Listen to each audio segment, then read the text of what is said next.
When old Jim arrived at the station, he was early, his son's train hadn't arrived yet. A full moon hung high in the sky, casting its clear light over the dilapidated city. The station, situated on the western edge of the city, was particularly desolate.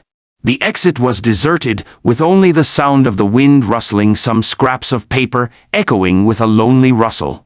Old Jim couldn't help but reminisce about the old days. Back then, he was young, the city was young, and the world was young. Regardless of the time, the station was always bustling with activity, farewells, greetings, tears, hugs, all the dramas of life played out in this small space. But in less than 10 years, everything had faded away. Looking back now, those scenes seemed like scenes from an old movie. It's all because of the war. Old Jim sighed. Looking around, he sat down on a set of steps. He wasn't afraid of getting dirty, after all, he had been wearing the same clothes for over 3 years. Any dirt would only make the already dull colors even duller. What he cared about was the mooncakes in his arms. Whether standing or sitting, he kept his hand pressed against them, as if making some sort of vow. In times of scarcity, these 2 mooncakes were precious. They had cost old Jim almost a month's wages. He lived frugally, a piece of compressed biscuit could last him 3 days when soaked in water. But he believed the mooncakes were worth it, no matter the cost. Because today was the 15th of August, an ancient festival. Because tonight was the night of reunion, when his son would return from the distant battlefield. Thinking of his son, a faint warmth finally stirred in old Jim's withered chest. His son, Coy, a somewhat blurry and dusty figure in his memory, was his only solace in his later years. More than a decade ago, Coy was a spirited young man in this small town, and old Jim was still robust. The interaction between the 2 men always required a woman to mediate, a woman who played the roles of wife and mother, but this family was an exception. Jim's wife, Coy's mother, withered prematurely in life.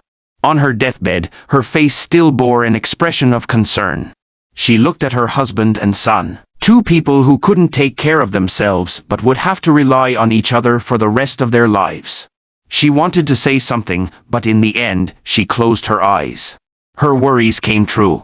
In the pain of losing his wife, Jim worked himself to the bone, driving a mining cart out of town every day. By nightfall, when his co-workers went home, he wouldn't return. He was afraid to go home, where every blade of grass, every table and chair, would remind him of his longing. And his job didn't allow him to take Coy with him, so he gave Coy some money every day to ensure he had food and then let him be. Late at night, he dragged his tired body home, collapsed into bed, and didn't even notice whether Coy had come home or not. Nearly 2 years of neglectful parenting caused Coy to change rapidly. He skipped school, chased girls, and eventually got expelled, forming a gang. Jim knew nothing about these things. He only realized how much his son had changed when Coy severed someone's hand. By then, the world had already entered the era of great turmoil, national boundaries were blurred, and people of various races coexisted in the small town, with Asians making up about half of the population. Coy's gang had a conflict with a group of Asian youths and arranged a brawl one night. Whether the cause was a few alliance coins or a girl, Jim had long forgotten. That night, in the darkness, 2 groups fought in the streets. Jim wasn't present and couldn't witness the gruesome scene, but he always imagined one scene. When Coy swung the knife and cut the opponent's arm, the blade shimmered with cold light, surely illuminating his son's long-clouded eyes. Thinking of this, old Jim looked up at the sky. It was almost time, but the station was still quiet, and the next train seemed unlikely to arrive. Perhaps it was delayed, he thought. At this moment, he heard a rustling sound beside him, not the wind blowing scraps of paper, but a rusty robot cleaning the streets. Old Jim shifted to let the robot suck up the trash around him. The robot's appearance seemed familiar, like an LW series, old Jim sighed. It was a very old model, just like himself. He continued to reminisce. As one gets older, all one can do is live on memories. Fortunately, he still had memories. The brawl caused quite a stir in the city, with Asian people protesting and the kids involved hiding at home. During those days, Jim didn't go to work, staying by Coy's side. That's when he realized that his son had grown up, with his bones and muscles expanding, resembling his own youth, while the delicate features between his brows were just like his late wife's. His hand trembled, wanting to touch this familiar face, but he lifted it and then put it down again. He wanted to scold his son, but both little rascal and a bastard seemed a bit inadequate. His hand trembled, wanting to touch this familiar face, but he lifted it and then put it down. I don't know. Coy sat at the edge of the bed, expressionless. Either they catch me or make me pay for it, I don't care. Before he finished speaking, old Jim slapped him across the face. Snap. The crisp sound echoed in the small house. You little bastard, where are you going to get the money to pay for it? You don't need to worry about it. Coy stood up, ready to leave, but was slapped back by another of Jim's palms. Sit down, damn it. They didn't speak for the entire morning in silence. Jim contemplated. It wasn't troublesome to pay money. He had worked hard these years and had some savings. The tricky part was dealing with those Asians. Even if he paid the money and compensated for the severed hand, they would definitely come looking for trouble with his son. Gangs on the streets, especially, valued their reputation. If they let an attack slide without retaliation after a hand was cut off, they wouldn't be able to maintain their influence in the future. In the evening, Jim finally spoke. Let's eat something first. He walked out and noticed the bright moon hanging high in the sky, shining brilliantly. Suddenly, he remembered that today was the Mid-Autumn Festival, one of the most important festivals for those Asians. Mid-Autumn Festival, right? Yes, the night of the full moon, the night of reunion. But tonight was destined not to be a night of reunion. He had already heard the noise coming from the courtyard. He returned and took out frozen dumplings, and the microwave cooked them in 3 seconds. The hot aroma rose. Come, let's eat, he said to Coy. But, Dad, outside. Never mind, let's eat first. Before doing anything else, let's fill our stomachs. So the father and son ate the dumplings, dipping them in soy sauce, facing each other. In the past, when his wife was still alive, Jim loved to make this kind of Eastern food. After all these years, the dumplings still tasted delicious. But somehow, it seemed like he had put too much seasoning. He felt a bit bitter as he ate. Suddenly, there was a knock on the door. Just a moment, I'll be right there. The knocking stopped. Father and son finished the dumplings. Jim stood up, took a kitchen knife, and opened the door. Outside were a group of Asian faces. Seeing the knife in Jim's hand, they hesitated for a moment, then their expressions turned cold. The leader was a middle-aged man who said, Jim, how many years have we known each other? I don't remember, Jim said. This town is small. We played together since we were kids, but whether it was 3 or 4, I don't remember. Well, it's been at least 40 years. Jim paused, pondering the meaning of this sentence. He sighed deeply. In the end, even if we've known each other for so long, you still came. Is there any other way? The middle-aged Asian shook his head. If there were, I wouldn't have brought people here. If I don't do something, our family will be mocked forever. Jim nodded and gripped the knife tighter. The cold moonlight glinted on the blade. What's this? The Asian man looked down, his expression turning stern. Your son severed my son's hand, and now, you're planning to sever mine? Jim turned back and smiled at Coy, who was already pale with fear. Don't be afraid, son, he said. And next, you need to open your eyes and watch carefully. Don't miss any details. Can you do that? Coy didn't understand what Jim meant, but he nodded anyway, his teeth chattering. Jim suddenly raised the knife. A bright light flashed in the room, followed by a glimmer of blood.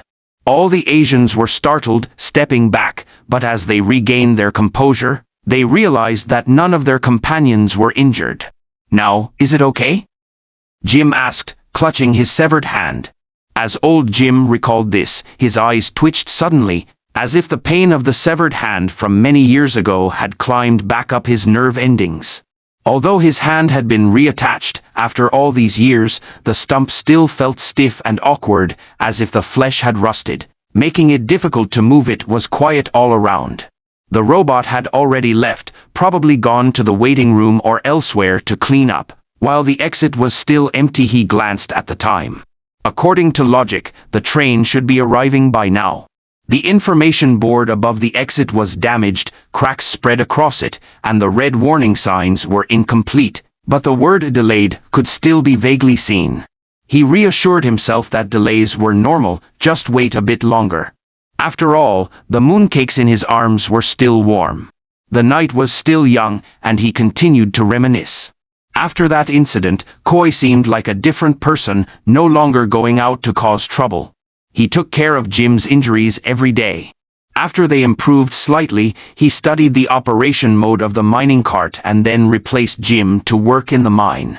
He did well. When several coworkers came to the house, they praised Koi, saying he was diligent and smart, and that he dug as much ore in a day as a master. What made Jim even more gratified was that the relationship between father and son seemed to have thawed during this time.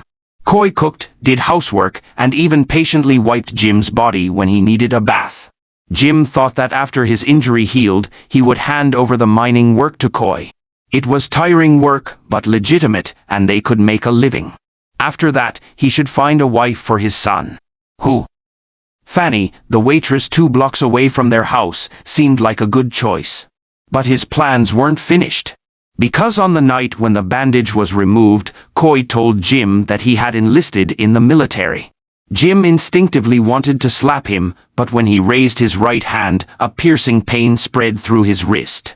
So he used his left hand to slap instead. Koi didn't dodge, his face flushed, but his expression was as firm as a rock. "Dad, during the time you were injured and didn't watch the news, you don't know what's happening outside," Koi said. "There's a war going on. Several colonial planets have revolted, and the Alliance's army has been losing. Now, it's time for me to do my part. You stay at home, damn it. Stay at home, just like you, and live your life every day until you're old." Another slap, but after slapping, Jim didn't know what to say. "Don't worry, Dad, I'll take care of myself. I was foolish before, bringing shame to you, but now, I want to do something real and make you proud." That night, Koi packed his things. For the remaining hours, father and son didn't sleep, staring at each other in the darkness. At first, Jim was still angry, but as the long night passed, he finally sighed. When dawn enveloped the small town, he slowly said, "Go, don't show off, surrender when necessary, don't be afraid of losing face. The most important thing is, I know, I'm alive, I'll come back alive." Koi carried his luggage, pushed the door open, then paused. "Actually, Dad, the Mid-Autumn Festival is for eating mooncakes, not dumplings. When I come back, let's eat mooncakes together, round ones." With that, Koi walked into the gradually brightening morning light. Jim wanted to take another look, but the light was too intense. By the time he raised his hand to shield his eyes, Koi was already out of sight. What followed was a long wait. At first, Koi occasionally called back, talking about things in the army. He was doing well, quickly promoted, and seemed to be selected to participate in a secret project. What secret project? "It's a secret, Dad," Koi laughed on the other end of the video call, sounding upbeat. "When I finish, I'll be able to come home. But until then, I might not be in touch as much." That "not as much" turned into 8 years of silence.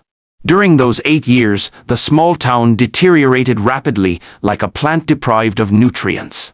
Many people chose to leave, but Jim stayed. He was waiting for his son, afraid that when his son returned, he would only see a deserted, empty house. So, he waited and waited, becoming old Jim in the process, his health declining and his financial situation worsening, but he still waited. Fortune finally smiled upon him a few days ago when he received a call saying Koi had been discharged and would be coming back today. And today, it was the night of the Mid-Autumn Festival. Jim was ecstatic, feeling like it was a sign from above. A longhorn interrupted Jim's long reverie. He looked up to see the fragmented delayed sign now displaying arrived. He stood up abruptly, staring at the exit, his heart pounding violently, as if he had regained his youth. The mooncakes in his arms were still there, the moon in the sky was still there, everything was a sign of reunion. The bustling footsteps approached, and Jim was puzzled. The sound indicated more than one person arriving. But then again, it was the Mid-Autumn Festival, so there would be many people coming back. But why was he the only one there to receive them? Lost in his thoughts, the travelers turned the corner and appeared at the exit. There were about 40 or 50 people, but Jim almost immediately spotted Koi, yes, the familiar figure and features. His son was at the forefront of the crowd, smiling and walking towards him. Yet, Jim felt something was off, a strange sensation. He rubbed his eyes, then suddenly recoiled, sitting on the ground. The mooncake thudded into the bushes. He finally understood why it felt strange, because every single person in the crowd had Koi's face. He had only seen the one at the front before, but now his peripheral vision revealed that each and every one of them was his son. But he knew that was impossible. Seeing old Jim fall, the travelers rushed over. 2 of them helped him up, asking with concern if he was all right. Their voices, their expressions, were exactly like Koi's in his memory. "What's going on? Who are you?" Old Jim asked, terrified. "We are Koi," one of them said. "No, don't lie to me. I only have one son." The group fell silent. After about half a minute, one of the Kois spoke up. "Dad, we are indeed all your sons." "Nonsense." Old Jim stared at the identical faces, suddenly remembering some technology he couldn't find the words, "We are clones of Koi." "His brothers, and also your sons," another Koi said. "I am Koi number 9. Here, we have 41 brothers, numbered respectively as Koi 16, Koi 23, Koi 24. He remembered each of their numbers without needing to recall them. Indeed, old Jim thought. He suddenly recalled the secret project his son had mentioned. It was probably this. In a situation of scarce manpower, the Alliance had finally abandoned moral constraints and begun mass-producing clone soldiers. His son was probably chosen as a template because of his outstanding performance.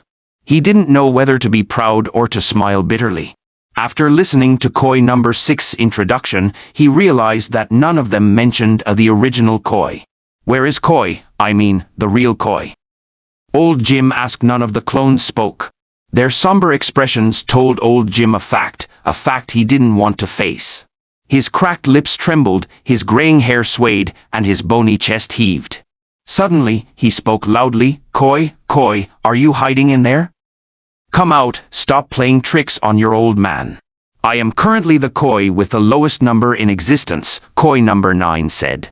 "Our prototype, your first son, Captain Koi, has sacrificed himself, sacrificed himself, sacrificed himself, sacrificed himself."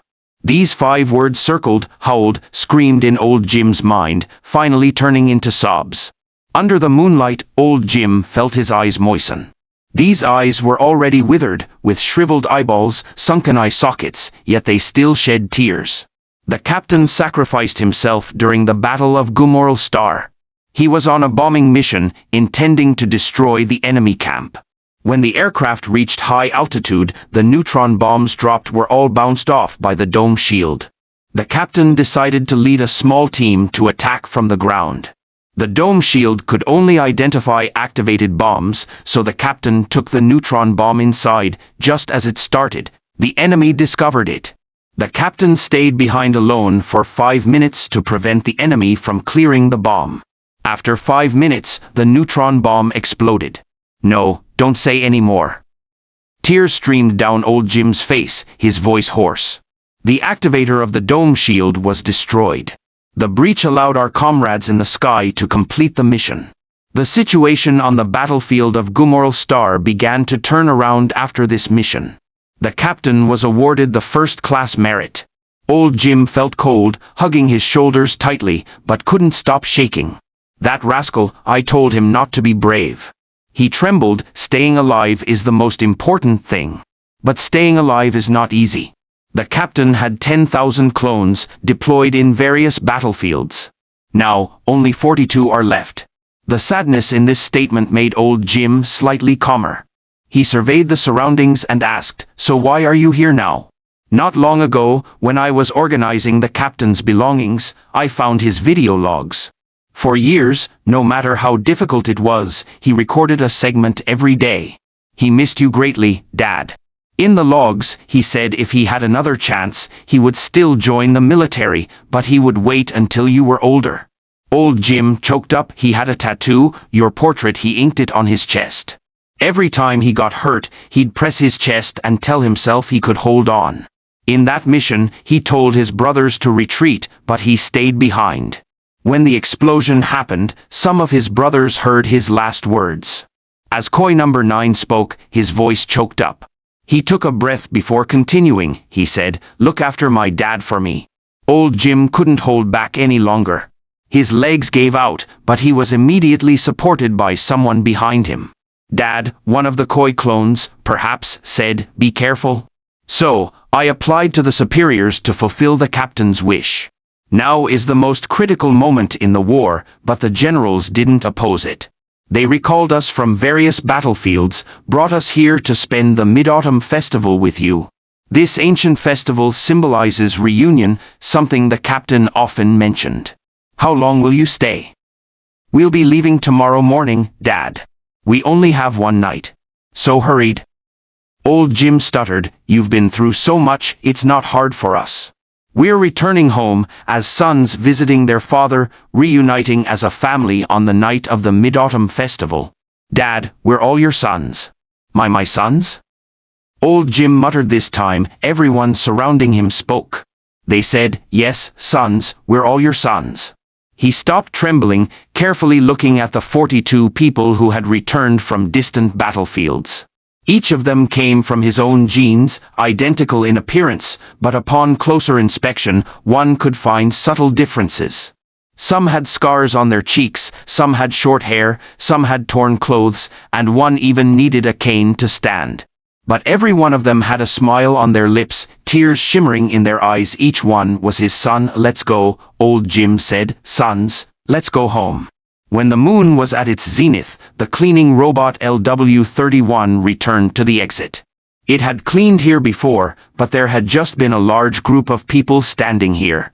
Its logic processor told it there must be new trash left behind. So, before going home from work, it came back here to clean up.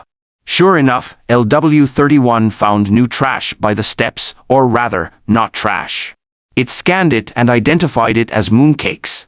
Mooncakes, also known as Mid-Autumn cakes, were a traditional food from various parts of East Asia during the ancient Earth's Mid-Autumn Festival. In these chaotic times, a box of mooncakes was quite valuable. LW-31's standard procedure was to hand it over to the station management. But it looked around the empty station. There wasn't a single person there, so it opted for an alternative. It opened the storage compartment underneath, put the mooncakes inside, and then headed home. The round moon illuminated the lonely robot's path. It was too old. The 4 omnidirectional wheels on its chassis were already rusty, and the actuators had aged over the long years of use, emitting irregular squeaks when it moved. Luckily, the streets were deserted, otherwise it would surely have scared many people. On its way, it encountered ZR-79. Another similarly elderly cylindrical robot responsible for street cleaning. "Hi," it greeted ZR-79, "Good evening." ZR-79 stopped, its semi-elliptical head buzzing for several seconds before saying, "LW-31, hello, you seem to be in a happy mood." "Yeah, all my operating indices are higher than standard. Forgive my bluntness, but that's not good for your health. It'll accelerate your aging." "Yeah, but I found a box of mooncakes. Alice Miss will definitely be happy when she comes back." Thinking about Alice Miss being happy makes all my processing units run at super capacity. ZR-79 looked at its colleague. Silver moonlight flooded the street, making LW-31 look like it was standing on a river of light. It observed for a while before saying, "I suggest you give the mooncakes to a human in exchange for a battery. That's more important for you. As for the beautiful Miss Alice, she's not coming back. I have a feeling she'll come back." "A feeling?" ZR-79 emitted a squeaky noise, either a circuit blockage or an attempt at laughter. "You're just a household robot. Born 50 years ago. You don't have feelings. But since the beginning of this month, I've often felt abnormal electromagnetic signals at home, as if there's someone new there, someone I can't see. I think it means Miss Alice is coming back. It could also mean your signal receiver is malfunctioning. And you're on the verge of being scrapped. LW31 fell silent for over 10 seconds. The moon hung in the sky, casting its shadow on the ground, as if treading on a silent shadow. The long street was deserted, and the two robots silently faced each other. "Thank you, ZR79, but I need to go home," LW31 said. "I have a feeling Miss Alice is waiting for me at home. I have to hurry. Have a pleasant evening." It restarted its drive. The process encountered obstacles. The ignition spark flashed several times before igniting, and the vibrations of the quantum engine increased from small to large, taking over a minute to generate thrust. ZR79 didn't reply goodbye according to standard procedure. It watched LW31 drive unsteadily, and as it passed by, suddenly said, "We won't see each other again, LW31. My service life has come to an end. After finishing cleaning today, the cleanup program will start." "Oh," LW31 thought for a moment. "Old buddy, don't be discouraged. I was only produced a few months after you." The night was like water, the moonlight like water. The two robots bid farewell on the long street. ZR79 had no arms, so it tilted its body and gently leaned its head against LW31's chest. "Well, goodbye, ZR79. Goodbye, LW31. LW31 drove to the end of the main street, where stood a large house, but the walls had peeled off, and the wooden fence of the garden was decayed, like a row of sparse teeth. The house was pitch black inside. LW31 entered, didn't turn on the lights, sat in the empty dark living room, plugged in, adjusted to half-charge and half-sleep mode, and began its day-by-day wait. In the more than 2,800 dark nights before this, it had always waited, turning the dark night into dong dong dong. LW31's indicator lights flashed, but it didn't move.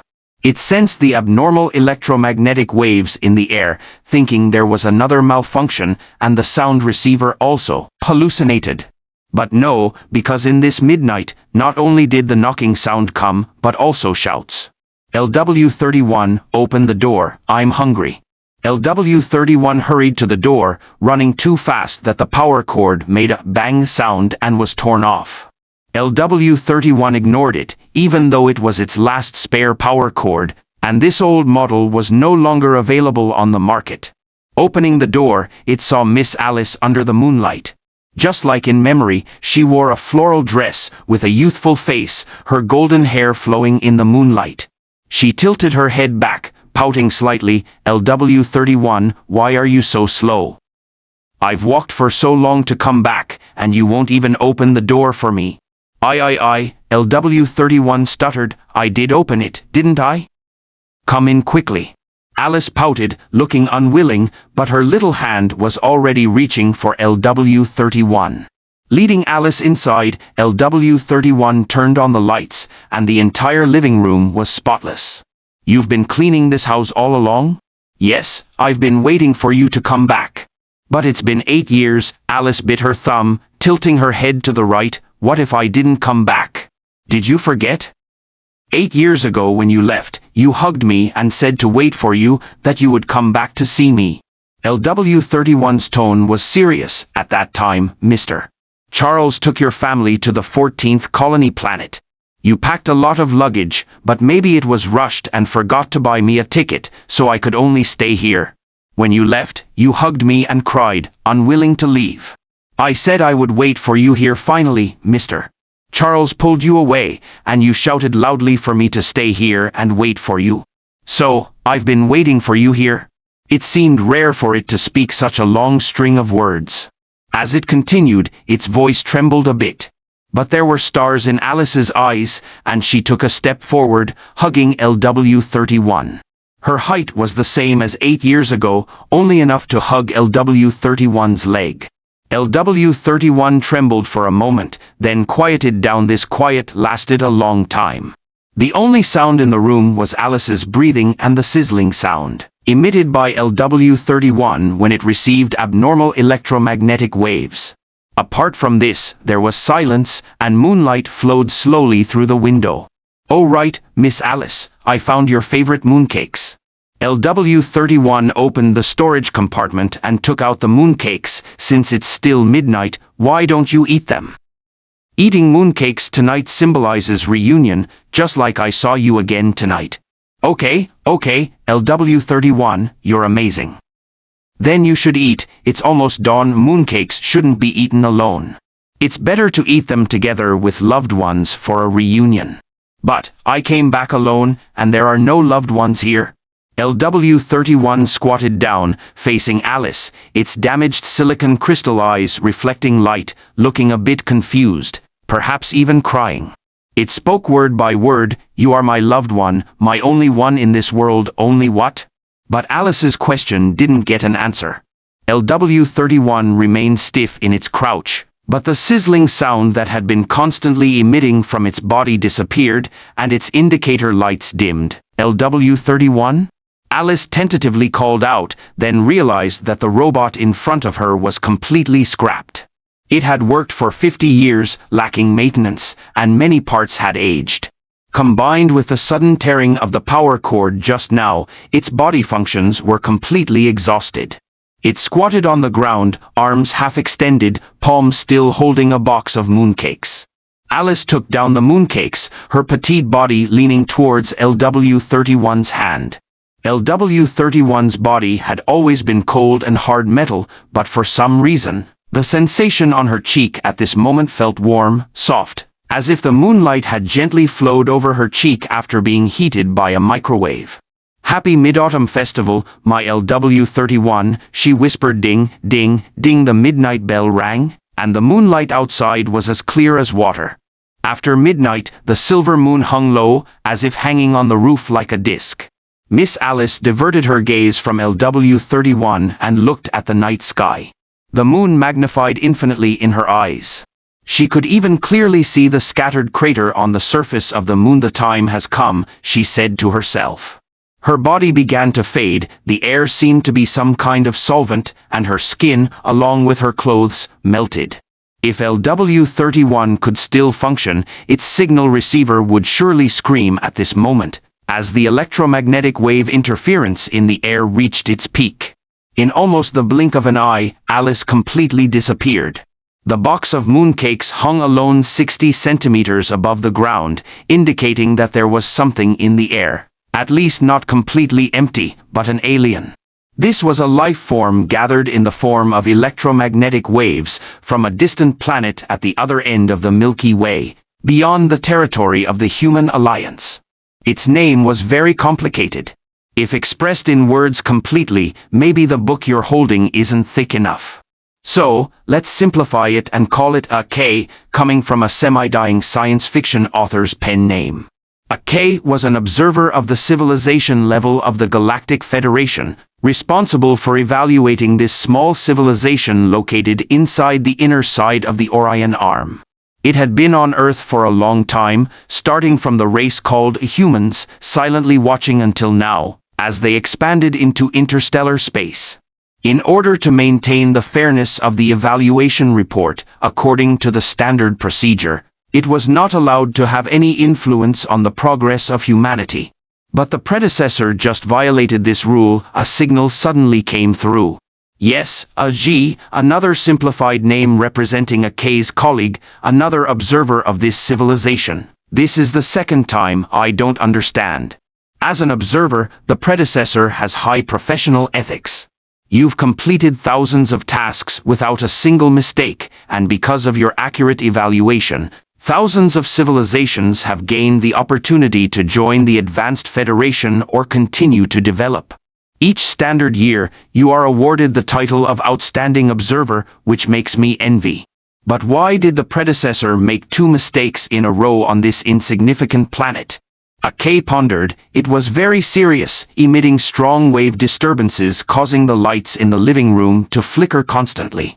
After a few minutes, all these light bulbs broke with a bang. I don't know. But this race is somewhat different from all other civilizations. A K organized the words and loaded them onto electromagnetic waves, sending them to their colleague hidden somewhere. What's different about them? Feedback came back immediately, with some confusion. Their achievements are nothing remarkable. Their way of acquiring knowledge is fragile and inefficient. A K couldn't help but interrupt, saying, yes, as a whole, they are indeed worthless. There are countless races with such technological levels in the Milky Way. But haven't you noticed? The interaction between individuals among them is very strange. They can cry, smile, stab, embrace. The deeper they love, the stronger the hatred after betrayal. Doesn't this phenomenon seem familiar? Yes, it conforms to the most basic law of the universe, the law of energy conservation, irreversible. Love generates hatred easily, but it's extremely difficult for hatred to transform into love. I've been studying the formula for the conversion of love and hatred. The quantitative issue has been resolved, it's just a matter of a few parameters, but I've never had a conclusion on the catalyst for this transformation. So what was originally just a simple task, the predecessor insisted on staying on Earth for tens of thousands of Earth years. Even for our lifespan, it's long enough. But what puzzles me more is, in the last intervention, the predecessor even disregarded the federal law and directly saved all humanity. A K recalled the meteorite incident thousands of years ago. At that time, 9 meteorites came from distant space, as if a giant was playing cosmic-scale pinball. A few marbles deviated from their trajectory, rushing towards the Earth with a whistle of death and flames. Humans trembled with fear, bowing down and worshipping the sky. The 9 burning meteorites, along with the high sun hanging in the sky, seemed like 10 suns in the sky, destroying everything. At the critical moment, a K couldn't help it anymore, transformed into a human, and shot 9 arrows at the 9 meteorites. The precise navigation of the arrowheads allowed them to attach to the meteorites, unfolding to a nanometer thickness, covering the flames, and starting in reverse, counteracting the momentum of the meteorites. The time was too short, and the effort was too intense, the meteorites couldn't bear it and shattered. So in the eyes of the public, it was a K's arrow that extinguished the 9 suns. Thinking of this, a K sighed, I was at a critical stage of research at that time. I didn't want this civilization to perish from meteorites. Well, I can barely understand the behavior of the last time, but tonight, why did the predecessor impersonate a human girl to deceive a robot? I didn't want to disappoint this robot.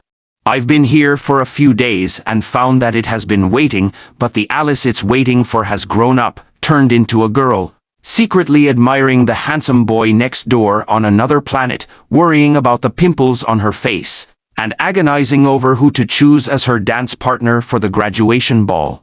She has long forgotten the promise she made back. Thina Ji fell silent for a moment. This is not uncommon, human memory is very fragile. But this robot has been waiting for the little girl it wants to take care of to come back and reunite with it. Humans are truly amazing, this fascinating emotion continues on their creations, isn't it? You see, the Quora people are skilled in manufacturing, but their machines are entirely driven by programs. If there is no one controlling them, they are just complex combinations of parts and energy drivers.